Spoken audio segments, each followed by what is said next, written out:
You have probably heard the word risk. But what is this really, and how does it affect your investments? Today, we are diving into what risk means, the strategies investors use to measure and manage risk, from volatility to value at risk, and everything in between. By the end of this video, you'll know how professionals approach risk, giving you the tools to build a smarter, more resilient portfolio. For that, we will go over 7 key points and steps on how you can manage and see your risk.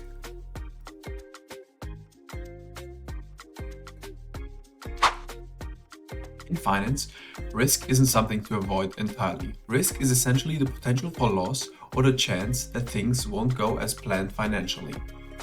For individual investments, risk means the possibility of losing some or all of your money on that particular asset. Now, when we talk about portfolio risk, we're looking at the potential for the combined value of a collection of investments to go down.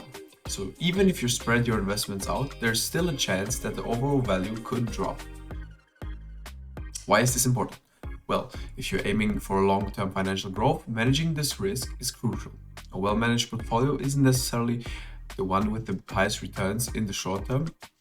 It's the one that consistently grows while avoiding major sudden losses. And that's why understanding portfolio risk is essential for anyone serious about investing. Example, think of a portfolio with mostly tech stocks. The stack can be highly volatile, the risk level is high. Now, if you add government bonds or other stable assets into that portfolio, you are effectively diversifying, which spreads out the risk.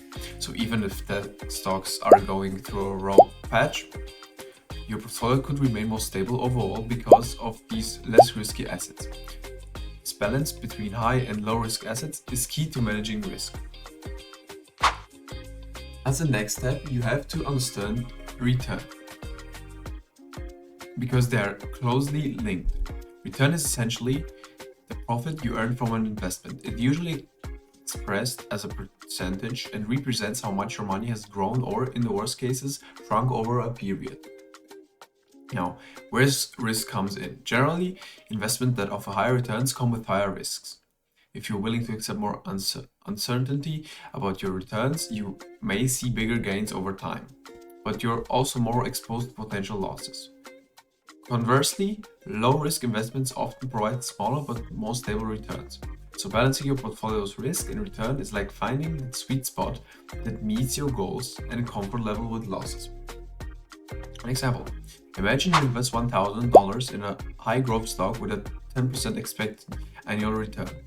After a year, if the investment does well, you might have $1,100, a return of $100, or 10% return.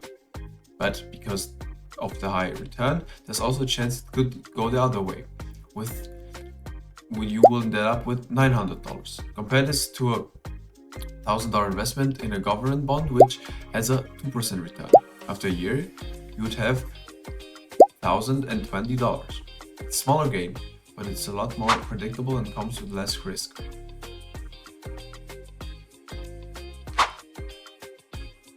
Now let's talk about volatility, which is one of the first things we look at when assessing risk. In investing, volatility refers to how much the price of an asset moves around. If an asset has a steady return, we say it has low volatility. If its price bounces all over the place, it has a high volatility and is considered riskier. Standard deviation is a key tool for measuring this. It shows how much an asset returns typically deviate or move away from the average return over a period. Low standard deviation means returns are fairly stable, and a high standard deviation means returns are very widely, making it riskier to predict future performance. We can also apply standard deviation to a portfolio by looking at the standard deviation of each asset and combining them in a way that considers how much of each asset we hold. Now, imagine stock A and stock B, both averaging 8% annual return, but stock A returns are always within 7 to 9%, meaning it has a low standard deviation. Stock B, on the other hand, has returns ranging from -10 to 20%, so it has a high standard deviation. Even though both stocks average a return of 8, Stock B is riskier because it's less predictable. Adding stock A to a portfolio with stock B might stabilize things a bit, lowering overall portfolio volatility.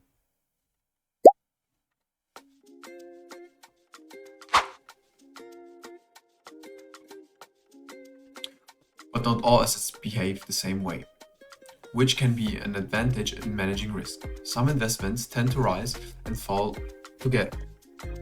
Others move in opposite directions, and some don't even seem to influence each other at all. To understand these relationships, we use correlation and covariance.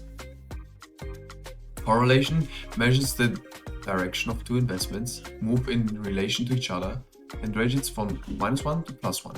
A correlation of +1 means that two assets move in the same direction perfectly, where a correlation of -1 means they move exactly opposite to each other. Covariance goes a bit further, giving a numerical value for how two assets' returns vary together. Imagine you have two investments, a tech stock and a utility stock.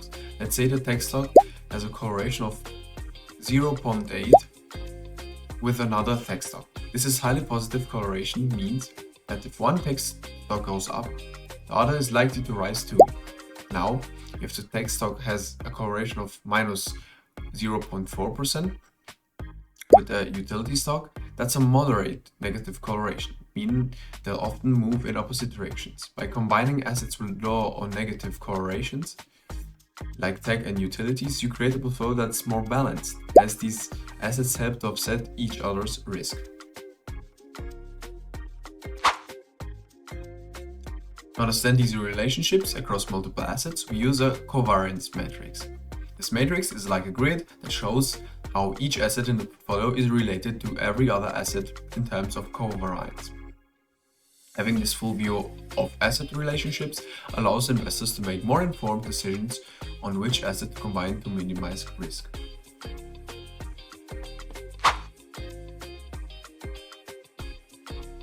How do we get an overall measure of risk? By calculating portfolio variance.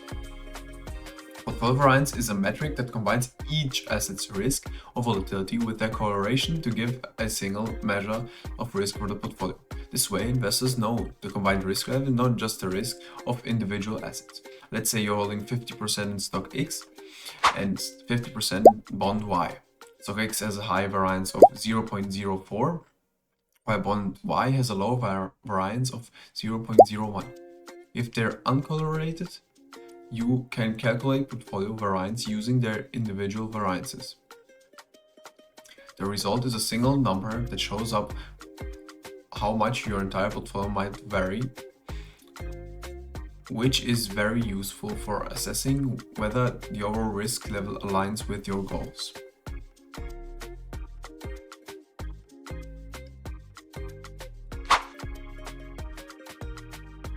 Now, value at risk, or VAR, which estimates how much you could lose on a portfolio over a specific time period at a given confidence level. VAR is helpful because it gives you a concrete worst-case scenario number that it's easy to understand. Let's say your portfolio one day VAR at a 95% confidence level is $500. This means there's only a 5% chance your losses could exceed $500 in a single day. You could use VAR to set stop loss points or decide whether to just adjust your portfolio if losses start approaching that threshold.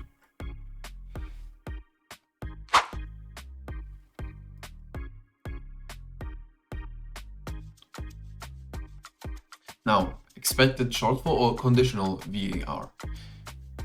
That goes beyond the normal VAR.